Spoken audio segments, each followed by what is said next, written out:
नाती बदलली आणि मीही. वेळेसोबत हळूहळू माझं आयुष्य शांत होत चाललंय.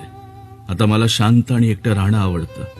आता ना कुणाशी जास्त बोलावंसं वाटतं, ना कुणाशी कुठल्याही गोष्टीवर वाद घालावासं वाटतं.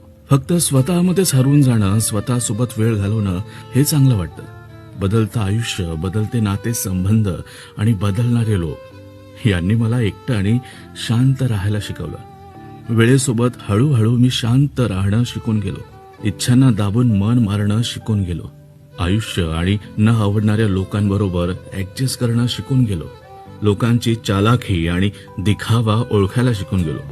आपल्याच लोकांचे टोमणे आणि दुर्लक्ष सहन करणंही शिकून गेलो. पण आजवर लोकांसारखं आपल्याच लोकांबरोबर नात्यांमध्ये फसवणूक, कपट, बेईमानी आणि विश्वासघात करणं नाही शिकू शकलो. कळत नाहीये आपण सगळ्यांसारखे का होऊ शकत नाही.